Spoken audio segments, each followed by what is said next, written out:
형들, 결국 터졌어. 설마 진짜 하겠어? 했던 전쟁이 어제 2월 28일 현실이 됐어. 지금 이 순간 테헤란 상공엔 연기같이 솟고 있고 이란의 보복 미사일은 카타르, 바레인, 쿠웨이트에 있는 미군 기지로 날아가고 있어. 미국은 이걸 오퍼레이션 에픽 퓨리라고 명명했어. 단순한 경고가 아니라 이란의 핵시설과 지휘부를 뿌리 뽑겠다는 전면적인 군사작전이야. 이건 지금 우리 눈앞에서 벌어지고 있는 실제 상황이야. 어제까지만 해도 3월 초 IAEA 이사회에서 협상이 잘 될 거다라는 희망회로 돌리던 전문가들 지금 다 입국 닫고 있어. 전쟁은 시작됐고 이제 우리가 고민해야 할 건 전쟁이 날까가 아니라 이 전쟁이 내 월급, 내 주식 계좌, 그리고 우리 아이들 미래를 얼마나 태워먹을까 하는 거야. 오늘 영상 평소보다 무거울 수 있어. 하지만 끝까지 봐. 지금 상황에서 아무 생각 없이 있다가는 형들 통장 정말 순식간에 녹아내릴 수 있으니까. 안녕, 내 이름은 골든이야. 난 지정학 리스크가 우리 지갑에 어떤 구멍을 내는지 미친 듯이 분석하는 사람이지. 지금 상황이 너무 급박해서 구독, 좋아요 누르라고 말할 여유도 없지만 그래도 이런 위기일수록 정보가 생명이라는 거 알지? 꼭 눌러두고 같이 살아남아보자. 트럼프 행정부는 지난 몇 주 동안 항모 2척을 집결시키고 B2 스텔스 폭격기를 전진 배치했어. 그리고 어제 이스라엘과 합동으로 테헤란의 핵심 시설을 타격했지. 위성 사진을 보면 이란 최고 지도자의 집무실 근처까지 폭격당했어. 이건 너네 핵 만들지 마라는 경고를 넘어선 사실상의 체제 전복 시도야. 왜 지금이었을까? 전문가들은 이란의 우라늄 농도가 60%를 넘어 90%에 육박하는 브레이크아웃 직전이라고 보고했어.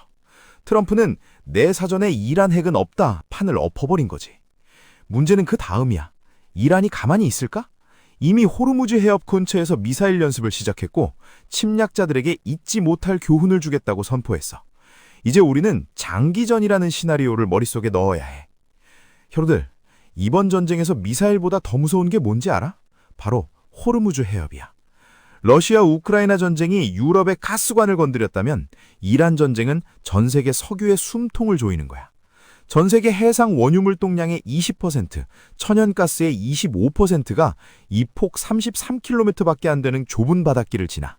지금 들려오는 소식으로는 호르무즈 해협을 지나는 유조선들이 운항을 중단하고 인근 중립국 항구로 피신하고 있대.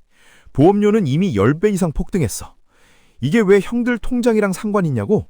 형들 출근할 때 주유소 들르지. 지금 리터당 1,600원 하던 기름값 다음 주면 2,000원 넘고 2,500원까지 갈 수 있어. 유가가 배럴당 120달러는 기본이고 봉쇄가 길어지면 150달러 돌파도 시간 문제라는 게 골드만삭스 같은 곳의 분석이야.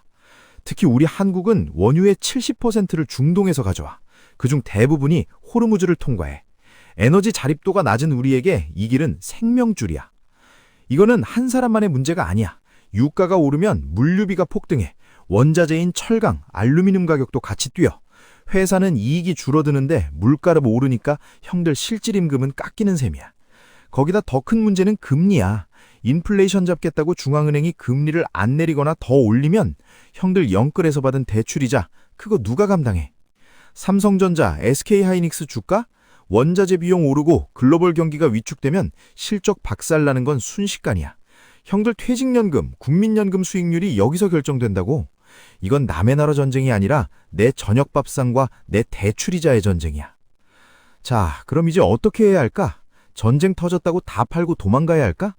먼저 패닉셀링은 금물, 하지만 포트폴리오는 재편해야 해. 전쟁 초기에는 모든 주식이 다 빠져. 공포 때문이지. 이때 같이 던지면 그게 바로 바닥에서 파는 거야. 하지만 반등이 왔을 때 포트폴리오를 냉정하게 봐야 해. 에너지 집약적인 산업, 화학, 항공 비중은 줄이고 현금 비중을 높여야 해.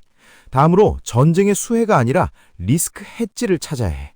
방산 섹터? 이미 많이 올랐을 거야. 한국 방산주가 폴란드나 중동 수주로 기초 체력이 좋긴 하지만 전쟁 터졌다고 추격 매수하는 건 위험해. 대신 달러를 봐. 위기가 터지면 전 세계 돈은 달러로 몰려. 달러 자산을 보유하는 건 투기가 아니라 보험이야.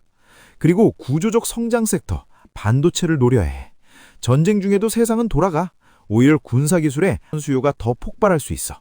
공포로 인해 펀더멘털과 상관없이 우량주, 엔비디아, 삼성전자 등이 과하게 빠진다면 그때가 형들이 그토록 기다리던 줍줍의 기회가 될 수 있는 거야. 단 분할 매수는 철칙이야. 형들, 트럼프가 진짜 이란을 지도에서 지우고 싶어서 전쟁을 시작했을까? 난 그렇게 보지 않아. 트럼프는 뼛속까지 비즈니스맨이야. 그가 원하는 건 파괴가 아니라 새로운 질서야. 지난 2015년 이란 핵합정 때 시장이 열리자마자 에어버스, 보잉이 비행기 수백 개 팔려고 줄 섰던 거 기억나? 트럼프는 지금 압도적인 무력으로 이란을 굴복시켜서 미국의 말을 듣는 새로운 정권을 세우거나 이란의 그 막대한 석유와 가스를 미국 기업들이 독점적으로 개발할 수 있는 판을 짜고 싶은 거야. 공포 뒤에는 항상 거대한 자본의 움직임이 있어. 전쟁이 길어지면 고통스럽겠지만 이 전쟁이 끝나는 시점에는 이란이라는 거대한 시장이 열릴 수도 있다는 뜻이야. 우리는 그 포스트워 시나리오까지 머릿속에 넣어두고 있어야 진짜 프로야. 마지막으로 진짜 중요한 이야기 하나 할게. 전쟁 금방 끝나겠지. 설마 우리 집값까지 떨어지겠어? 이런 생각. 이게 바로 정상성 편향이야. 2022년 러시아가 우크라이나 쳤을 때도 다들 2주면 끝난다고 했어. 근데 지금 3년째야. 이번 이란 전쟁도 한 달 만에 끝날 수도 있지만 중동 전체로 퍼져서 수년 동안 유가 100달러 시대가 지속될 수도 있어. 최악을 가정하고 대비하는 사람은 살아남지만 낙관만 하던 사람은 파도에 휩쓸려가. 형들, 위기는 선택할 수 없어. 그냥 오는 거야. 하지만 그 위기에 어떻게 반응할지는 형들이 선택할 수 있어. 오늘 이 영상 본 형들은 이미 남들보다 한 발 앞서 준비하기 시작한 거야. 자, 전쟁은 시작됐어. 판이 완전히 바뀌었어. 호르무즈 해협 봉쇄 여부를 매일 아침 체크해. 그게 유가와 형들 대출이자를 결정해. 포트폴리오에 보험을 들어 달러, 금, 그리고 현금 비중을 늘려야 해. 공포에 잡아먹히지 마. 위기는 곧 기회이기도 해. 준비된 사람에게만 보이는 기회지. 앞으로 며칠이 우리 경제의 운명을 결정하는 골든타임이야. 나 골든이 형들 곁에서 뉴스 계속 분석하고 돈 되는 정보, 살아남는 방법 실시간으로 알려줄게. 혼자 고민하지 마. 댓글로 형들 생각이나 포트폴리오 고민 남겨주면 같이 머리 맞대보자. 구독 버튼 누르고 알림 설정 꼭 해둬. 다음 영상에서 더 구체적인 종목 분석으로 돌아올게. 형들, 정신 바짝 차리자. 오늘도 하루 보내자. 필승!